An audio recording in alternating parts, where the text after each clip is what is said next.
सबको जय मसीह की। कैसे हैं आप लोग? सब ठीक है? तो एक भजन के साथ मैं आज का वचन आपको सुनाऊंगा। शायद आपने भी ये भजन सुना हो। अकाल पैणाए कि जग ते अकाल पैणाए, घबराइए नहीं।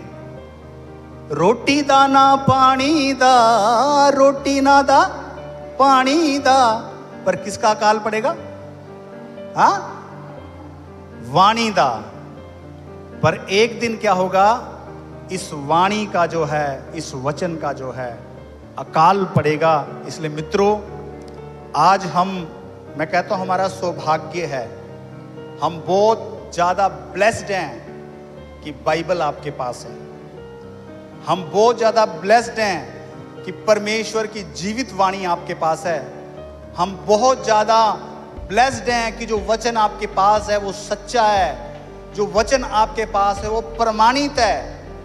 वो सरकारों ने, साइंटिस्ट ने, बुद्धिजीवियों ने इसको प्रमाणित किया है। और केवल वो नहीं, आज भी बहुत सारी चीजें इस वचन को प्रमाण करती हैं कि वचन जीवित है। हालेलुया। आप लोग ब्लेस्ड हैं कि जो वचन आपके पास है ये सच में परमेश्वर के द्वारा दिया गया है। एक ऐसी किताब आपके पास है जो कभी आपको धोखा ना देगी, जो कभी आपसे झूठ नहीं बोलती है। एक ऐसा वचन है जो पूरा हो रहा है। जो बातें इसमें लिखी हैं वो पूरी हो रही हैं, और जो नहीं हुई पूरी वो आने वाले में उन बातों को आप पूरा होते देखेंगे। हालेलुया। तो मित्रों, याद रखें, आज हमारे पास वचन है, लेकिन हमें इस वचन की कीमत का नहीं पता। कहते एक व्यक्ति था जो अपने कमरे के अंदर मरा हुआ पाया गया। जब उसको बाहर निकाला, काफी 20-25 दिन अंदर उसकी बॉडी सड़ गई। लेकिन जब उसकी बॉडी को बाहर निकाला पुलिस वालों ने और उसके घर की तलाशी ली, तो उसके घर में एक तिजोरी के अंदर, जो एक सीक्रेट तिजोरी थी, उसमें बहुत सारा रुपया था। लेकिन जब उस व्यक्ति का पोस्टमार्टम किया गया, उसके पेट को चीरा गया, तो देखा गया कि उसका जो पिता था, जो पेट था, वो बिल्कुल खाली था, और लगातार भूखे रहने की वजह से उस व्यक्ति की मृत्यु हो गई। तो लोग हैरान थे कि इतना पैसा होने के बावजूद भी ये व्यक्ति भूखा कैसे मर गया। तो लोगों ने अनुमान लगाया, आइडिया लगाया कि जो पैसा उसने अपने घर के अंदर रखा था छिपाकर, वो उसको भूल गया था, और इस कारण वो भलेके में मर गया भूखा रहकर। मित्रों, बहुत बार हम इस बाइबल को भूल रहे हैं। अपने घरों में रखकर, तिजोरियों में रखकर, इस पर कवर चढ़ाकर, थैलों में डालकर हम इसको भूल गए हैं। लेकिन मित्रों, याद रखें, अगर आप इस बाइबल को, इस जीवित वचन को भूल गए, तो दुनिया की कोई भी बात आपको सेव नहीं कर सकती, आपको बचा नहीं सकती। लेकिन केवल ये परमेश्वर का वचन ही है जो आपको बचा सकता है, क्योंकि यीशु मसीह ने इसकी गवाही दी कि अगर तुम इसको खाओगे कभी ना भूखे रहोगे, तुम कभी ना मरोगे, तुम हमेशा जीवित रहोगे। आज बहुत सारे लोग इस संसार में जिंदा रहना चाहते हैं, लेकिन ये मूर्खता का सौदा है। बहुत लोग मेरे पास आकर कहते हैं कि पास्टर जी, मैंने तो यीशु मसीह को जीवन दे दिया था, मेरी माँ, मेरा पिता, मेरा भाई क्यों मर गया? मूर्खता का सवाल है। ये मूर्खता का सवाल है, क्योंकि आपको पता नहीं है कि इस दुनिया में आप कितना जीवित रह सकते हैं। आज के हिसाब से देखा जाए तो केवल 70-75 साल जीवित रह सकते हैं। तो केवल आप अपने माँ बाप के लिए, अपने बच्चों के लिए केवल 70 और 75 साल की आयु के लिए रो रहे हैं? नहीं, यीशु मसीह चाहता है वो आपको इंटरनल लाइफ दे। यीशु मसीह चाहता है वो आपको हमेशा की जिंदगी दे। तो मित्रों, इस थोड़े सी जीवन के पीछे क्यों भाग रहे हो? इसलिए जो बुद्धिमान लोग थे वो रात को यीशु मसीह के पास आकर पूछ रहे थे, क्योंकि सरकारों से डर रहे थे, अपने धर्म से डर रहे थे। लेकिन वो यीशु मसीह के पास आकर क्या सवाल करते थे कि मैं अनंत जीवन पाने के लिए क्या करूं? कौन सा रास्ता मुझे हमेशा की जिंदगी दे सकता है। एक जो शारीरिक इंसान है वो शरीर की बातें करता है, लेकिन आत्मिक इंसान जो है वो आत्मा की बातें करता है। जब यीशु मसीह दुनिया के अंदर आए, उसने शरीर की बातें नहीं करी, उसने आत्मा की बातें की है। उसने छोटी सी जिंदगी की बातें नहीं की, बल्कि उसने हमेशा की जिंदगी की बातें की है। हालेलुया। बाइबल में लिखा है वो आपकी जिंदगी है, ये तो एक भाप की तरह है, भाप की तरह जो बस इतनी ऊपर जाती है फिर गायब हो जाती है। आप इसके लिए मत लड़ो, इसके लिए चिंता ना करो। यीशु मसीह ने कहा तो अपने प्राण के लिए चिंता क्यों करता है? मैं क्या खाऊंगा और क्या पहनूंगा, आज इसी चिंता में मरे जा रही हैं। लेकिन परमेश्वर कहता मैं जानता हूं ये तेरी जरूरत है, तेरी नीड है, मैं उसे पूरा करूंगा। लेकिन यीशु क्या चाहता है कि अपने प्राण की, अपने शरीर की चिंता ना करें, लेकिन चिंता करें अपने प्राण की, अपने आत्मा की। हालेलुया। उस व्यक्ति को याद रखें जिसने कहा था हे मेरी जान खा पी और आनंद कर, क्योंकि शारीरिक इंसान था। लेकिन परमेश्वर ने कहा अगर आज तेरा प्राण ले लिया जाए तो तू इस दौलत का क्या करेगा। मित्रों, ये दौलत, ये शरीर किसी काम का नहीं है अगर आपकी आत्मा का उद्धार नहीं है, अगर आपने अनंत जीवन नहीं पाया। तो याद रखें, जो व्यक्ति शरीर के लिए यीशु मसीह के पीछे चल रहा है, एक दिन वो जरूर ठोकर खाएगा। क्योंकि यहूदा स्क्रूती पैसे के लिए यीशु मसीह के पीछे चल रहा था, और उसका अंजाम क्या हुआ? उस पैसे के लिए वो मारा गया, उसने फांसी लगा ली और उसका पेट फट गया गिर के, जिस जमीन को उसने उस पैसे से मोल लिया था। बहुत लोग पैसे के लिए और संसारिक चीजों के लिए जो चल रहे हैं वो धोखा खाएंगे। एक दिन वो यीशु मसीह का यहूदा स्क्रूती के समान इनकार कर देंगे। लेकिन जो अनंत जीवन के लिए यीशु मसीह के पीछे चल रहे हैं वो मर जाएंगे, लेकिन वो कभी भी यीशु का इनकार नहीं करेंगे। तालियां बजाकर प्रभु की स्तुति करें। हालेलुया। तो आप किस लिए यीशु मसीह के पीछे चल रहे हैं? क्या 70-80 साल के जीवन के लिए? लेकिन नहीं मित्रों, हमारा टारगेट 70-80 साल का नहीं है। हमारा टारगेट ऐसी जिंदगी का है जो कभी खत्म नहीं होगी, हमेशा की जिंदगी। हालेलुया।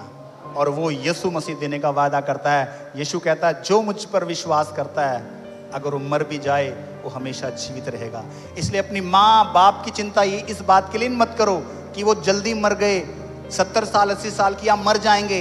इस बात की माँ बाप अपने बच्चों की चिंता ना करो, बल्कि इस बात के लिए चिंता करो क्या हमेशा की जिंदगी उनके पास है, क्या उन्होंने उद्धार पाया है। हम केवल क्या आशा कर रहे हैं, ये थोड़ा और जी जाए इस दुनिया के अंदर, लेकिन मूर्खता का सौदा है।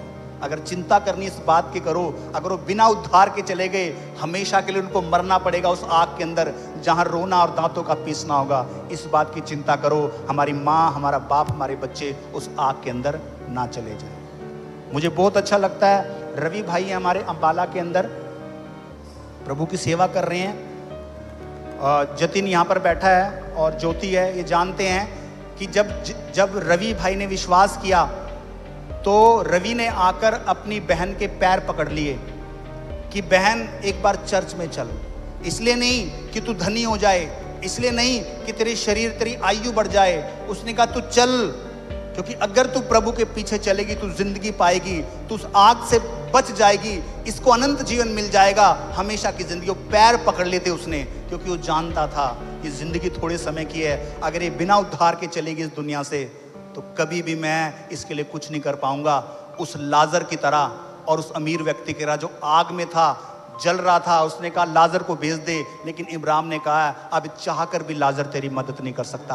आप जब तक इस दुनिया के अंदर हो, जब तक जीवित हो, तो आप लोगों की मदद कर सकते हो। एक प्रचारक बता रहा था स्वर्ग के अंदर जब आप जाओगे, एक काम है जो आप कभी नहीं कर सकते, आप लोगों को बचा नहीं सकते, क्योंकि स्वर्ग में जाकर आप सुसमाचार नहीं बता सकते, लोगों के साथ अपना प्यार साझा नहीं कर सकते। लेकिन आज समय है, आप जीवित हो, आपके आसपास के लोग जीवित हैं, इसलिए आज चाहे उनके पैर पकड़ने पड़ जाएं, अपने बच्चों के, अपने माता पिता के, उनको ले आओ संगति के अंदर, उन्हें बचा लो, वो हमेशा की जिंदगी पालेंगे। लेकिन अगर ये वक्त चला गया तो फिर कुछ हाथ लगने वाला नहीं है। और मैंने देखा है आज जो कलीसिया हैं, चर्च हैं बड़े बड़े, माफ कीजिएगा, मेगा चर्च जिनको बोल रहे हैं, बड़ी भीड़ वहां पर है। आपको मालूम है, मैं जब देखता हूं उन प्रचारकों को प्रचार करते हुए, वो क्या प्रचार कर रहे हैं? सामर्थ का प्रचार कर रहे हैं। वो क्या प्रचार कर रहे हैं? भौतिक चीजें तुम्हें मिल जाएंगी। वो क्या प्रचार कर रहे हैं? इस दुनिया में जिंदा रहने का प्रचार कर रहे हैं भाई। वो कह रहे हैं कि परमेश्वर तुम्हारी आयु को बहुत लंबा कर देगा। कितना लंबा कर देगा भाई? 100 साल कर देगा? उसके बाद वो इस बात का प्रचार कर रहे हैं, वरदानों का प्रचार कर रहे हैं, और वो प्रार्थना के बारे में प्रचार कर रहे हैं कि मैं तो 24-24 घंटे प्रार्थना करता हूं, 3-3 दिन उपवास करता हूं, ऐसा प्रचार कर रहे हैं। लेकिन मैंने बहुत कम पास्टर्स को देखा है जो जीवित वचन का प्रचार कर रहे हैं कि अगर जिंदगी चाहिए तो परमेश्वर के वचन में है, अगर ये वचन आपके पास नहीं है तो प्रार्थना, सामर्थ, भौतिक चीजें आपको बचा नहीं सकेंगी। अगर कोई बचा सकता है तो ये जीवित वचन बचा सकता है जो परमेश्वर ने आपके हाथों में दिया है। हालेलुया। मैं कहता हूं ब्लेस्ड हो आप, आपके पास वचन है। मैं बता रहा था पहले के समय जो मसीह लोग थे, क्रिश्चियंस लोग थे, उनको वचन नहीं दिया गया था।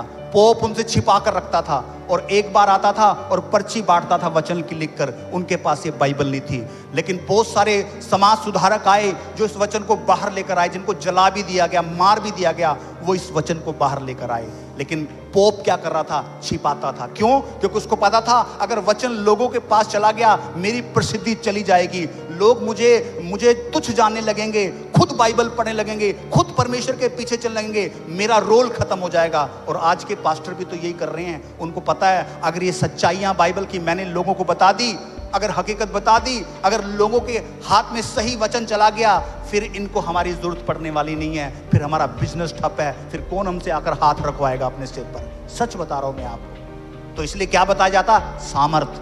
क्या बताया जाता? प्रार्थना। क्या बताया जाता? उम्र बढ़ जाएगी। क्या बताया जाता? दुनिया की चीजें मिल जाएगी। लेकिन मित्रों इस वचन को छिपाया जाता है। मुझे लगता अकाल शुरू हो चुका है क्योंकि इस वचन को छिपाया जा रहा है। रोटी का नहीं, पानी का नहीं, इस वचन का पढ़ो, इसको मनन करो। हालेलुया। क्योंकि आज बाइबल आपके पास है। आइए वचन में देखें हम आमोस की किताब। हालेलुया।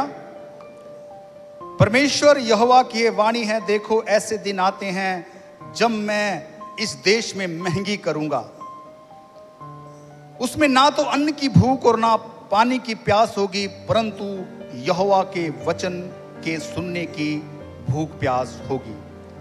और लोग यहोवा के वचन की खोज में समुंदर से समुंदर तक, उत्तर से पूरब तक मारे मारे फिरेंगे, परंतु उसको ना पाएंगे। मित्रों आज मत भागो संगति से, मत भागो बाइबल को पढ़ने से। जितना भी अवसर है आपके पास उसका लाभ उठाओ, क्योंकि कहीं ना कहीं शैतान आपको इस वचन से दूर करता है, क्योंकि वो जानता है अगर ये वचन आपके पास होगा। बहुत लोग तकिए के नीचे बाइबल को रख रहे हैं, कोई फायदा नहीं है। घर में रख रहे हैं, उसका फायदा नहीं है जब तक आप इसको पढ़ते नहीं या आप इसको सुनते नहीं। आपके पास बहुत सारे तरीके, अगर आप पढ़ नहीं सकते अपने बच्चों को बोलें, वो पढ़े लिखे हैं, कि 15-20 मिनट बैठकर वो आपके लिए बाइबल पढ़ें। हालेलुया। ऑडियो बाइबल ले लो, फोन के अंदर सिम कार्ड में डाउनलोड कर लो। बहुत सारे तरीके हैं, क्योंकि वचन ही है जो आपको सुरक्षित रखेगा, अन्यथा दुनिया की कोई बात सुरक्षित नहीं रख सकती है। हालेलुया। क्योंकि बाइबल बता रही कि ऐसे दिन आ जाएंगे कि लोग मारे मारे फिरेंगे, पूरब से पश्चिम, समुंदर से समुंदर, लेकिन उनको परमेश्वर की वाणी नहीं मिलेगी। आज ये वाणी अगर आपके हाथ में है तो ये वाणी आसानी से नहीं आई है, इसके पीछे बहुत सारे बलिदान दिए गए, तब ये परमेश्वर का वचन आप तक पहुंचा है। सुने मेरी बात को, आपने नोटिस किया होगा, किसी भी धर्म की पुस्तक को आप ले लो, किसी भी धर्म की, मैं नाम नहीं लूंगा, किसी भी धर्म की पुस्तक को ले लो, बाइबल को छोड़कर किसी भी धर्म की पुस्तक का विरोध नहीं है।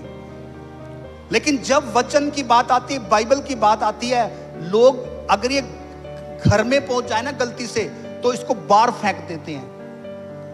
अगर कोई इसको पढ़ने लग जाए, उसके परिवार के लोग उसके विरोध में खड़े हो जाते हैं, कहेंगे तू क्यों बाइबल पढ़ रहा है। बेशक उनको बाइबल के बारे में कुछ नहीं पता, लेकिन मैं बताना चाहता हूं किसी भी धार्मिक पुस्तक का विरोध नहीं है, क्योंकि हमेशा जो सच का विरोधी होता है, सच्ची चीजों से लोग भागते हैं। इसलिए शुरू से जो है किसी किताब का विरोध नहीं है, लेकिन बाइबल का शुरू से विरोध कर रहे हैं। राजा इसके विरुद्ध खड़े हो गए और राजाओं ने कहा हम एक भी बाइबल इस संसार में रहने नहीं देंगे, सबको जला देंगे। लेकिन राजा चले गए, लेकिन बाइबल आज भी विद्यमान है। इसकी शक्ति को देखो, इसकी सामर्थ को देखो कि दुनिया की सबसे ज्यादा भाषाओं के अंदर अगर कोई किताब छपी है तो बाइबल है। इसकी शक्ति देखो। दुनिया के अंदर सबसे ज्यादा पसंद की जाने वाली बाइबल है फिर भी, और दूसरी तरफ दुनिया के अंदर सबसे ज्यादा विरोध को सहने वाली पुस्तक भी बाइबल है। हालेलुया। क्योंकि वचन जीवित है, ये वचन काम करता है। मैं आपको सच बता रहा हूं, वचन काम करता है। इस वचन ने बहुत ऐसे लोगों की लाइफ को बदल दिया जो विरोधी लोग थे, जिनकी जिंदगियां एक नरक की तरह थी। इस वचन ने उनकी लाइफ को बदला है। बहुत सारी टेस्टमनी है। लोग क्रिमिनल थे, उग्रवादी तक थे, बम ब्लास्ट करने वाले लोग थे, मर्डरिस्ट थे लोग, खूनी। परमेश्वर ने, इस वचन ने उनकी लाइफ को चेंज कर दिया। आप विश्वास करें इस वचन पर। हालेलुया। बहुत सारी कंट्री हैं, किसी किताब का बैन नहीं होता, लेकिन कंट्रीज के अंदर बाइबल को बैन कर दिया गया। चाइना जैसी जगहों पर आप बाइबल को नहीं ले सकते। सोच के देखो, अगर आप चाइना में हो तो आप कैसे पढ़ोगे? सऊदी अरेबिया जैसे देशों के अंदर है जहां बैन है, आप कैसे पढ़ोगे? लेकिन आज हम ब्लेस्ड हैं कि हम खुलेआम प्रभु के वचन को पढ़ सकते हैं। लेकिन वो समय आए इससे पहले। लेकिन मैं क्यों बता रहा हूं? क्योंकि इस बाइबल में शक्ति है, इस वचन में शक्ति है। ये वचन काम करता है, क्योंकि परमेश्वर ने जो वचन बोले वैसा हुआ इस दुनिया के अंदर। वही जीवित वचन इस बाइबल के अंदर लिखे गए हैं। जीवन को बदलने वाले वचन है। हालेलुया। इनको अपने से दूर होने मत दो। होशे 4 अध्याय उसकी 6 आयत कहता, मेरे ज्ञान के ना होने से मेरी प्रजा नष्ट हो रही है। किस कारण से लोग नष्ट होंगे? हेलो, प्रार्थना के कारण नष्ट हो जाएंगे? प्रार्थना नहीं की, या लंबी उम्र नहीं थी, संसार की चीजें नहीं थी, अमीर नहीं था मैं इसलिए मैं नष्ट हो गया। लेकिन नष्ट क्यों होंगे लोग? वचन के कारण। कमी थी वचन की उनके पास, समझे नहीं हो परमेश्वर के वचन को। आज जो लोग परीक्षा में पढ़ते हैं ना, जो ठोकर खाते हैं, जो लोग प्रभु से पीछे मुड़ जाते हैं 10 साल बाद, 15 साल बाद, कौन है वो लोग जो प्रभु से पीछे मुड़ जाते हैं? वचन नहीं था उनकी जिंदगी के अंदर। अगर था तो उन्होंने कभी भी वचन को मनन ही नहीं किया। इसलिए होशे क्या कह रहा है? मेरे ज्ञान के ना होने से मेरी प्रजा नष्ट हो गई। इसलिए मित्रों, आपके जीवन के अंदर इस परमेश्वर के वचन का ज्ञान होना बहुत। मत्ती की किताब 22 अध्याय उसकी 29-29 पढ़ दीजिए कोई। तुम पवित्र शास्त्र और परमेश्वर की सामर्थ्य नहीं जानते, इस कारण भूल में पड़े हो। कौन लोग भूल में पड़े हैं भाई? कौन लोग बिगड़ जाते हैं? कौन लोग यीशु पर दोष लगाते हैं? कौन परमेश्वर से पीछे मुड़ जाते हैं? कौन संगति करना बंद कर देता है? ये वो लोग हैं कहीं ना कहीं जिनको परमेश्वर के वचन की समझ नहीं है। देखिए, बहुत सारे लोग ये बोलते हैं कि पास्टर जी बाइबल ना समझ नहीं आती है। अरे भाई, बाइबल संस्कृत में नहीं है, लेकिन पहले हमारे पास संस्कृत थी। पंडित आके मंत्र पढ़ देता था, हम नहीं कहते थे पंडित जी हमें साफ करके बताओ, हम उस पर यकीन कर लेते थे कि होगी शादी। लेकिन बाइबल हिंदी में हर भाषा में है और आसान शब्दों के द्वारा लिखी गई है, परमेश्वर ने दी है। लोग कहते हैं बाइबल समझ नहीं आती। मैं बहुत बार उदाहरण देता हूं, पार्क में 6-6 साल के बच्चे हाथ में हाथ पकड़कर घूम रहे हैं और कह रहे हैं मेरा बॉयफ्रेंड और ये मेरी गर्लफ्रेंड। उनको ये समझ आ रहा है, कितनी बड़ी बात है कि उन्हें गर्लफ्रेंड बॉयफ्रेंड के बारे में पता है, लेकिन उनको नहीं पता कि प्रभु का वचन नहीं समझ आता। नहीं, समझ आता है, हेलो, लेकिन समझना नहीं चाहते हैं। जब तक आप उसको समझना नहीं चाहेंगे तो आपको कैसे समझ आएगा? हम संसार को समझना चाहते हैं, हम संसारिक होना चाहते हैं, इसलिए हमें संसार की सारी बातें समझ आती है, गाने समझ आ जाते हैं, फिल्में समझ आ जाती है। लेकिन हमें समझ क्या नहीं आ रहा? हमें वचन समझ नहीं आ रहा। इसलिए हम लोगों को भी नहीं समझा पाते, हम लोगों का जवाब नहीं दे पाते। इसलिए पवित्र शास्त्र की कमजोरी की वजह से, उसको ना जानने की वजह से लोग नाश हो जाते हैं। दूसरा तीमुथियुस 3 अध्याय आप पढ़ दीजिए 6 और 7। सुनो मेरी बात को। कहता, इन्हीं में से वे लोग हैं जो घरों में दबे पांव घुस आते हैं और उन दुर्बल स्त्रियों को वश में कर लेते हैं। संसारिक बात बताता हूं आपसे। दुर्बल स्त्री, कौन स्त्री जो है बहकावे में आ जाती है? जो दुर्बल है, जो कमजोर है। सुनो मेरी बात को ध्यान से। बहुत सारी महिलाएं हैं या पुरुष हैं, कौन जो है बहकावे में आ जाता है किसी पुरुष के या किसी स्त्री के, याद रखें वो बंदा कमजोर है, दुर्बल है वो, इसलिए वो बहकावे के अंदर आ गया। अब यहां पर लिखा है कि लोग क्या करेंगे, दबे पांव उनके घरों में घुसेंगे, किनके? दुर्बल स्त्रियों के। अब इसका आत्मिक अर्थ क्या है कि कुछ लोग मसीह हैं, दुर्बल मसीह, वही लोग हैं जो झूठी शिक्षा में फंस जाएंगे, वही लोग झूठी शिक्षा में फंस जाएंगे। अभी मैंने गाना गाया भेंट पे, कौन सा गाना गाया था मैंने? हाँ, यीशु नाम से देख लो तुम, कितना बढ़िया गाना है, लेकिन जिसने लिखा है ना, जिसने वो गाया है, वो गलत शिक्षा में चला गया। मसीह था लेकिन वो मसीह में गलत शिक्षा में चला गया। आपने सेवंथ डे का नाम सुना, जिसमें कहते हैं भी शनिवार को प्रभु की आराधना करनी है। तो अगर कोई आपके पास आके बोले कि भाई बाइबल तो ये कहती है, बाइबल वो कहते हैं शनिवार को आराधना करनी है, अगर आप दुर्बल हैं, अगर आप वचन नहीं है आपकी जिंदगी के अंदर, तो वो जो दबे पैर आएंगे और आपको बहका लेंगे, जैसे एक स्त्री को पुरुष बहका लेता है या एक पुरुष को स्त्री बहका लेती है, क्योंकि दुर्बल है अपने आत्मा के अंदर। हमारी कलीसिया के अंदर बहुत सारे लोग है ना, कुछ ऐसे लोग हैं जो सफेद कपड़े पहनते हैं, ब्याह करने से रोकते हैं, खाने पीने की वस्तु पर ज्यादा ध्यान देते हैं। कुछ लोग बहक गए और कहते हैं हमें वहां पर लंगर मिल रहा है, बढ़िया मटर पनीर मिल रहा है और ये मिल रहा है। मैं कह रहा हूं कि वो कौन है?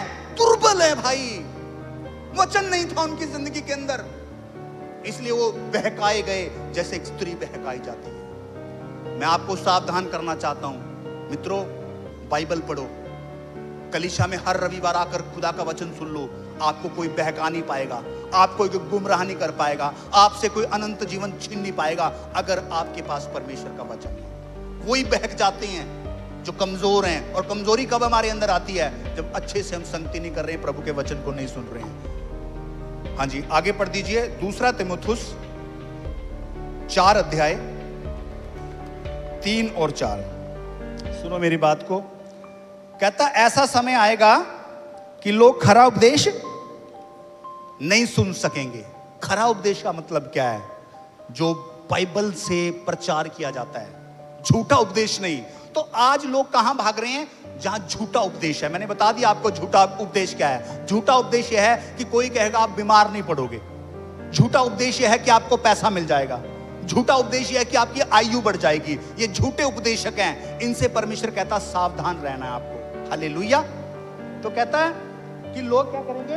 झूठा उपदेश, दोबारा पढ़ दीजिए, क्योंकि ऐसा समय आएगा लोग खरा उपदेश ना सह सकेंगे, पर कानों की खुजली के कारण अपनी अभिलाषा के अनुसार अपने लिए बहुत से उपदेशक मत सुनो। YouTube पे, टीवी पर मत सुनो उन अगुओं को जो गलत प्रचार कर रहे हैं। हम कह सकते हैं नहीं पास्टर जी ये वाला बढ़िया प्रचार करता है पास्टर, हाँ थोड़ी सी कुछ बातें हैं जो ठीक नहीं लगती, लेकिन बाइबल क्या कहती है? थोड़ा सा खमीर पूरे आटे को खमीर करेगा। नहीं, आपने थोड़ी सी बात भी करके भी उसको नहीं सुनना, आपको सुनना है जो बाइबल का उपदेशक है, जो सही प्रचार करता है, वरना आपकी दिशा बदल जाएगी। और ये बैठे इसलिए हैं कि आपको अनंत जीवन से दूर कर देंगे। पहचान कैसे होगी?